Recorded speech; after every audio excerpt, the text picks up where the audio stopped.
uburwayi buragwira. Ayo niyo magambo yari mu mutima wa Tuyizere. Yari amaze kumva ukuntu umugore utwite impanga za Rwema ari kwerura n'umunwa agaha amarangamutima y'undi mugabo. Hari ubwo wakumva inkuru nk'iyo rimwe ukumva ni ubutesi cyangwa se bikaba amanjwe. Mu buzima bw'iwacu i Rwanda gutwita bibaho, gusa bigaherekezwa n'ikindi kintu gikomeye ku mugore cyitwa kurarikira ibintu runaka. Uwo niwo muco twasanze usimburana uko abantu nabo bagenda basimburana ku mugongo mugari uduhetse. Ntabwo abavuzi b'uburwayi bwo mu mutwe babihereza umwanya kuko ari kimwe mu bigize umuco wo kubyara mu Rwanda rwacu. Rimwe bavuga ko iyo umugore atabonye icyo yararikiye inda ishobora kuvamo. Umuco aba ari umuco kuko niwo twese dushingiraho imibereho yacu. Tuyizere yarimo akoza ubwonko bwe hirya no hino ashakisha ijambo yabwira Muhoza. Muhoza yasoje inkuru y'ibyiyumviro afitiye umugabo w'abandi abaza ati ese ko atavuga ari kumva nasaze? Tuyizere yabanje kwitsa imitima, yemera ko aribwo bwa mbere abonye akanumva ibintu nk'ibyo mu matwi ye. Yarabanje aramubaza ati ese muri iyi minsi uri gukora iki?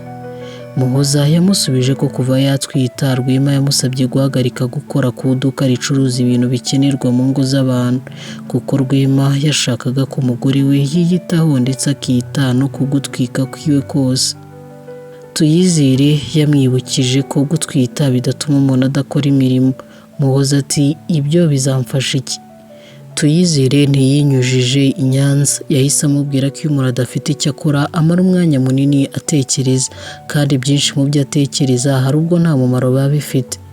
Tuyizere asoza agira ati ikindi nagusaba ni uguhagarika guhura na Mugisha ugahora wibutsa umutima wawe ko ufite umugabo. Muhoza yariyumviye abarateruye ati uko ngerageza kumwibagirwa niko mwibuka cyane. Yarebye Tuyizere aramwerurira ati muganga ibi biri kumbaho nanjye simbishaka. Ikindi urabizi ko njye na Sano tutabura guhura, kandi buri uko nisanze ndi kumwe na Sano bituma ntekereza ku mugabo. Tuyizere yumvaga ari amahomvu, ariko yarebye Muhoza mu maso abona ko ibyo ari kuvuga ari kubivuga biri kuva ku mutima. Tuyizere yamushimiye ko yabashije kumuganiriza ibiri kumubaho, ndetse amusaba ko bajya bafata iminsi 2 byibura mu cyumweru bakaganira kugira ngo abone uko azajya aramufasha.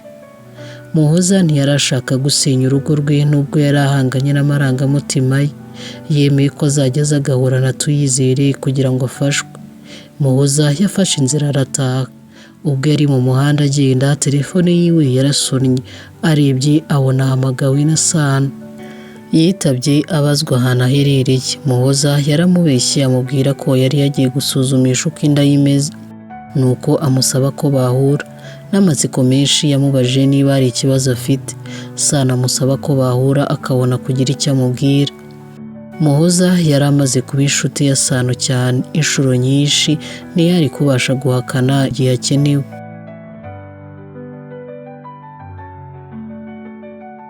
Igihe kimwe Sano na Muhoza bahuraga ari bo babishaka, ikindi gihe bagahura kubera urukundo rw'abana batwite.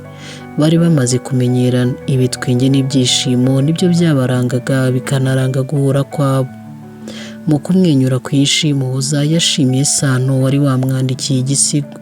Muhoza yabwiye Sano ati wakoze iki gisigo nzakibika kugeza igihe abana banjye bazavukira, ndabizi bazagikunda.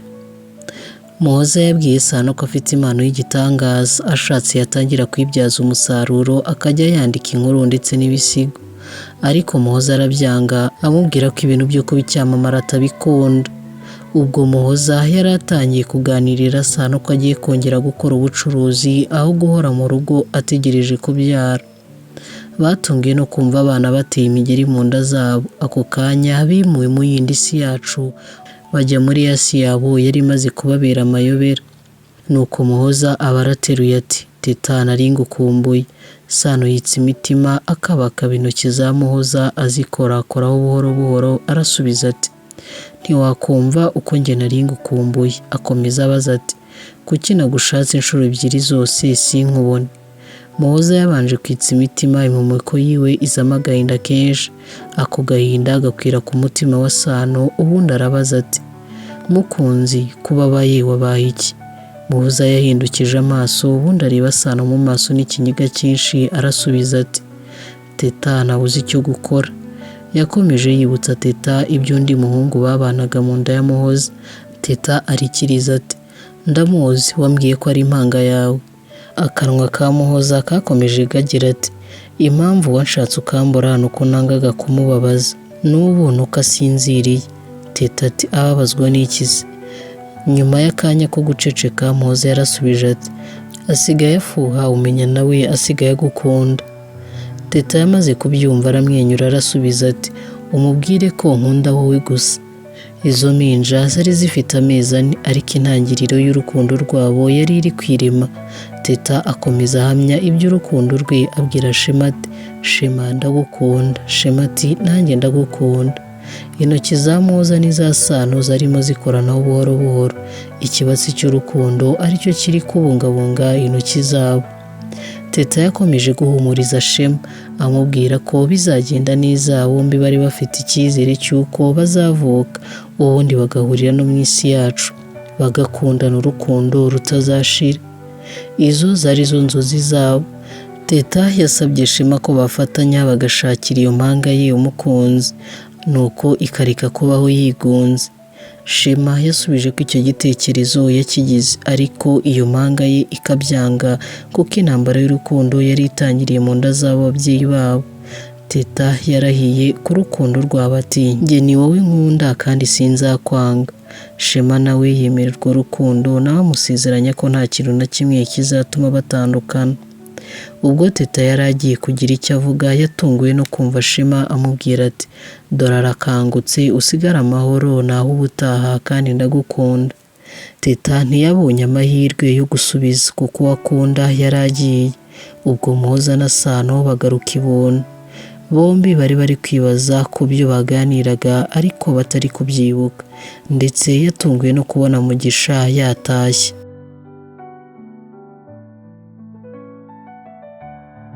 Muhoza ntiyari akimenya uburyo yifata igihe Mugisha ari imbere ye. Muhoza yatangiye gushaka uko ataha. Guhuza amaso na Mugisha byatumaga ibizungamubiri bimuzonga, agatangira gutitira intoki, akabura aho areba, isoni zikamwica, akitsa imitima kenshi. Sano yabonye uburyo ki ahinduriwe biramutungura, abyitiranya n'uburwayi. Mugisha nawe yafashe telefone ashaka guhamagara Rwema ngo aze arebe umugore we, ariko Muhoza ababuza guhangayika ahubwo abasaba ko bamureka agataha. Mugisha ati reka nguherekeze. Muhoza azunguza umutwe byo kwanga gusa n'ibyo umutima we wari ushaka, ariko akagira ubwoba bw'uko ibintu nk'ibyo byakomeza. Yakoreshaga ubwenge bwe akumva umutima we uri kumujyana mu makosa. Iyo ibitekerezo n'umutima biri kugenda, amahara kubiri bivuna umubiri. Mugisha yarabyanze amubwira ko atamureka ngo agende wenyine kandi asa nk'urwaye. Sano we yari atuje, nuko mu kubajijisha Mugisha bamwenyuye buhoro. Uko kumwenyura kwe kwatumaga Muhoza ashisha urumeza. Sano we yari afite amatsiko yo kumenya igiteye Mugisha kumwenyura nk'uko. Mugisha yababwiye ko ibyo bavugaga byose yabyumvishe, ari n'ibintu bitangaje. Abamara amatsiko ababwira ati abahungu ba Muhoza bari kurwanira umukobwa wacu. Muhoza yahise aseka, Sano we abyita urwenya. Gusobanukirwa ukuntu intambara y'urukundo itangiye ku bana bakiri mu nda. Gusa Mugisha yabasangije ikiganiro yumvishe Shema na Teta bari kugirana, ndetse ko mu nda ya Muhoza hari kubera urugamba rw'urukundo. Muhoza yarumiwe. Sano ati ibi ni ibiki biri kutubaho? Mugisha ntiyari agifite igisubizo, ndetse nta n'umuganga n'umwe wabashije kubasobanurira ibiri kuba. Muhoza yaribwiye ati uko aba bana banjye bari kurwanira urukundo niko nanjye ndi kururwanirira. Muhoza yarahagurutse avuga ko atashye. Mugisha yagombaga kumurenza irembo. Sano we yari ari kwikora ku nda yibaza ubwiza bw'umukobwa we uko bigenda, ku buryo bituma impanga zibihirirwa n'ubuzima bwo mu nda ya nyina. Uko yikoragaho niko ibitekerezo bye byari mu bitekerezo bye, byatumye atemba igisigo gitaka ubwiza bw'umukobwa we. Yumvishe yishimye yibaza ukuntu bizagenda uwo mukobwa we navuka. buke buke amagambo yatangiye kuzura umutima we, gusa aba aretse kuyasangiza urwandiko. Ariko kandi iyo nkuru y'urukundo rw'amayobera yatangiye gusatira ibiganza bye bimuhatiriza kuyandika. Muhoza yumvaga yagumana na Mugisha, ariko Mugisha yahisemo kumutegera moto kugira ngo agere mu rugo byihuse. Ikindi kandi bari bemeranyije ko Mugisha azajya aza kumuhahira muri ubwo bucuruzi bushyashya yari agiyemo. Ubwo Muhoza yari ari kuri moto agenda atahagana iwe, yumvaga asa nk'usigaye mu muhanda. Ntabwo yari akibonera ibyishimo mu rugo rwe, nubwo yashakaga ikintu kibi Rwema yaba yaramukoreye akakibura. Yibazaga ukuntu atangiye kwanga umugabo we ntabimenye. Yageze imbere y'urugo rwe atangira kwiganyira kuko yasanze Rwema ari guparika imodoka. Yagumye ahagaze aho ngaho kugeza ubwo Rwema yafunguye umuryango w'imodoka akamubona. Rwema nawe yabanje kumureba aramwenyura. Yari amukumbuye cyane kuko akazi kari kamaze gusenya ikiraro cyabahuzaga. Rwema yateye intambwe asanganira umugore we wari uhagaze inyuma y'irembo. Yaraje gufungura umuryango mugari.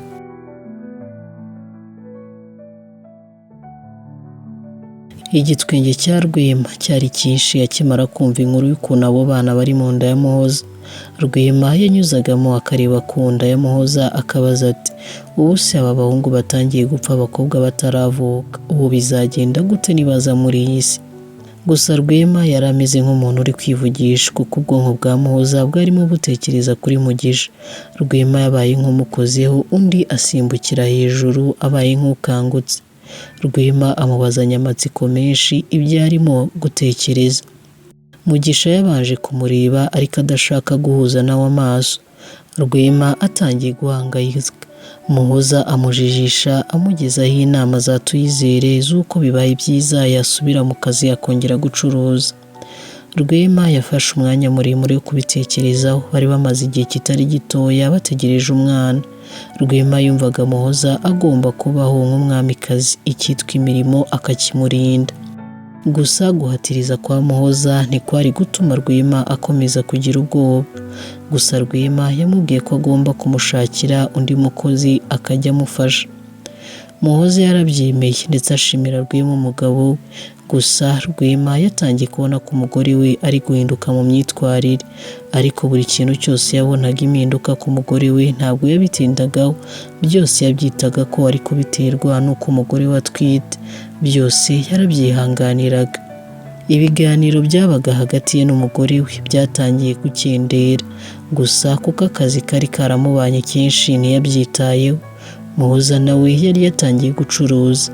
Yishimiye kongera gusubira mu byo akunda, ndetse Mugisha yari kuzuzuza isezerano. Nta handi hantu yahahiraga usibye kwa Muhoza.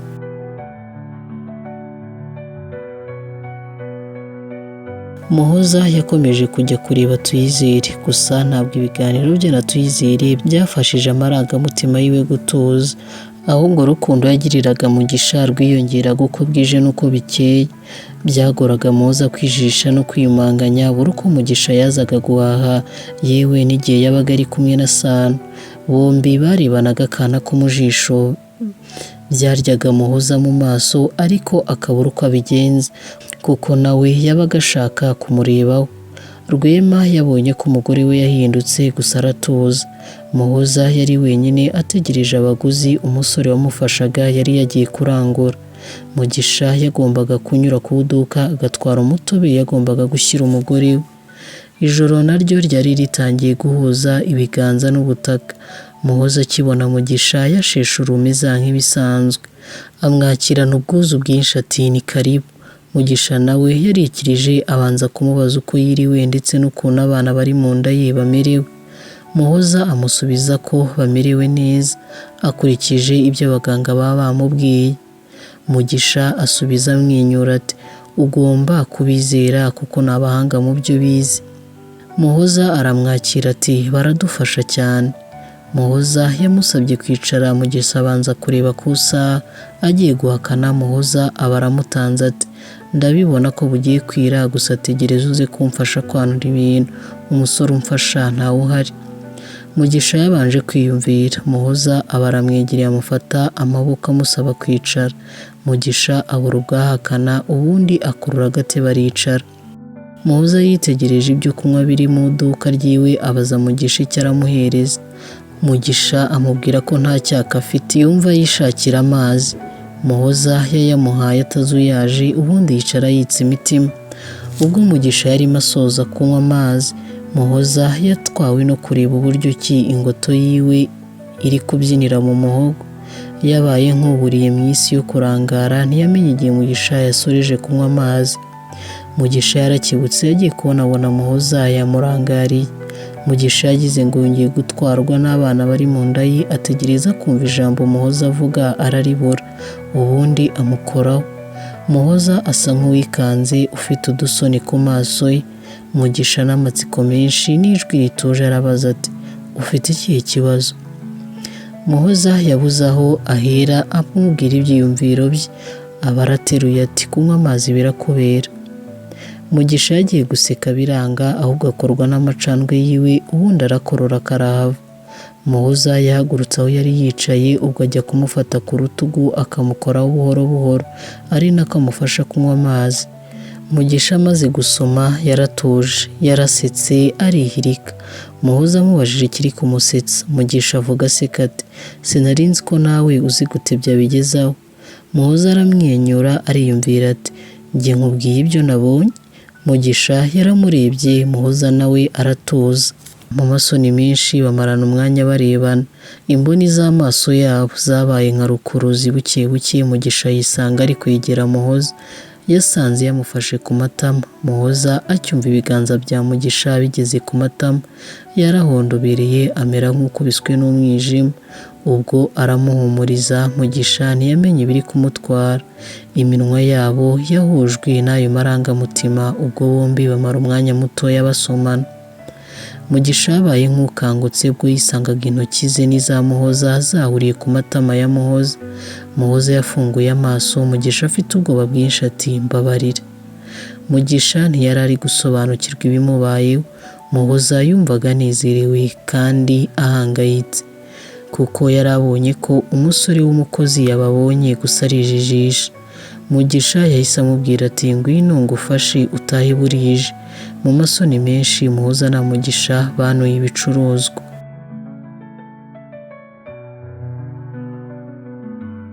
Mugisha yaratashye, yageze imbere y'urugo rwe, umutima utangira kumucira urubanza. Mu gihe cyose yari amaranye na Sano nibwo yarakoze ikintu nk'icyo. Yarebye mu biganza abonamo kwibuka ko yibagiwe umutobe yari yemereye umugore we. Yitsa imitima inshuro nyinshi mu gihe gitoya. Gushingura intambwe ngo yinjire mu rugo rwe byabaye ikibazo cy'ingorabahizi. Umwuka wo guhumeka waremereye ibitugu bye. Abanza gutuza, aca bugufi, yicara ku marembo yiwe. Umuyaga wahushye ibitekerezo byiwe, ugasubiza ibihe inyuma. Atangira kwibuka buri ntambwe yose yatewe na Mugisha. Yatangiye gusesengura buri ndoro yose yamurebye, imyitwarire yiwe imbere ye. Umutima we utangira kwemeza ko indoro Muhoza yamurebye ari iy'urukundo. Uwo mutima wabaye nk'ucitsemo ibice bibiri, kuko yahise yibuka ko Rwema ari inshuti ye. Yatangiye kumva ari ikigwari. Ntiyamenye igihe ijoro ryagwiriye ku butaka, ahubwo Sano wari wategereje umugabo we niwe wahamagaye, ubundi telefoni ya Mugisha iramukanga. Yayikuye mu mufuka, arebye abona ni Sano. Yikije imitima, ubundi ashyira ku gutwi. Mu kajwi koroshye kuzuye urukumbuzi ruhebuje, Sano yarateruye ati wiributswe mukundwa. Mugisha yakorogoshowe n'iryo jambo, aba arasubije ati meze neza, gusa ntiwabeshya umuntu ukuzi neza.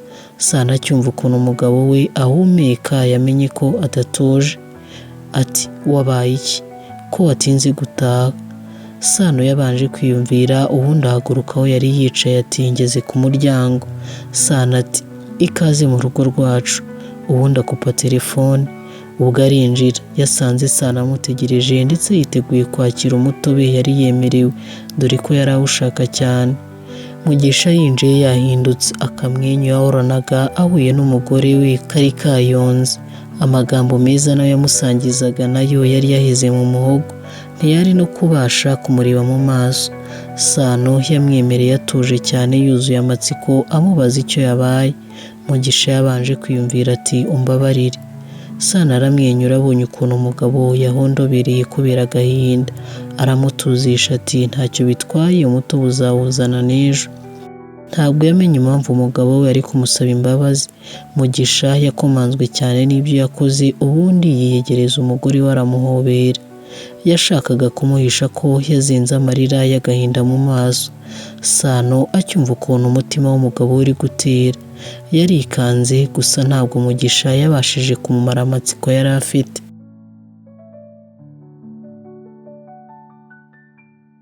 Muhoza yari afite akamwenyu ku maso yiwe, yumvaga ibihe yagiranye na Mugisha, ariko yakwibuka ko ari umugabo wa Sano, umutima ukamukomanga. Ubwo yari muri ibyo bitekerezo, Rwema yageze mu rugo. Guhinda kw'imodoka ye kwatushije umutima wa Muhoza, kuko yibwiraga ko umukozi wo ku iduka ryabo yaba yabwiye Rwema icyabaye, dore ko yari nka murumuna we bitewe n'uko yamwitagaho. Muhoza yari yagerageje guhamagara uwo musore ngo amubuze kugira icyo avuga, ariko ntiyigeze amwitaba. Rwema yinjiye mu nzu asanga Muhoza ahagaze amutegereje. Bombi barahoberanye, ariko Rwema yumva impumuro idasanzwe mu myenda y'umugore we. Muhoza yari amaze iminsi ahagaritse kwitera imibavu kuko yavugaga ko umutera guhumeka nabi. Gusa impumuro Rwema yumvaga yari impumuro yumvisheho bwa mbere, nuko amufata mu mbavu, ubwo aramubaza ati ese wahinduye umubavu witera? Muhoza yahakanye atazi impamvu, yeguye amazuru yiwe, nawe yumva impumuro idasanzwe. Kubera umunezero wo gusomana na Mugisha, izindi ngingo zose z'umubiri we ntizongeye gukora, ariko ako kanya yarabyumvishe, nuko ajijisha Rwema amubwira ko iby'iyo mpumuro yavuye ku mukiriya yakiriye. Rwema yarabyemeye, ubundi bombi basatira ameza batangira kurya. Rwema akozemo kabiri ari kubara inkuru z'akazi kiwe, telefone ye yararize, ayikuye mu mufuka abona ni wa musore ukora ku iduka ryabo. Mbere yo kwitaba abanza kubuza Muhoza niba ari ikibazo cyabaye ku iduka. Muhoza amubwira ko ibintu byose ari amahoro, nuko Rwema arivugisha ati uyu muhungu arashaka icyo aya masaha. Yashyize ku gutwi, Muhoza atangira guhondobera.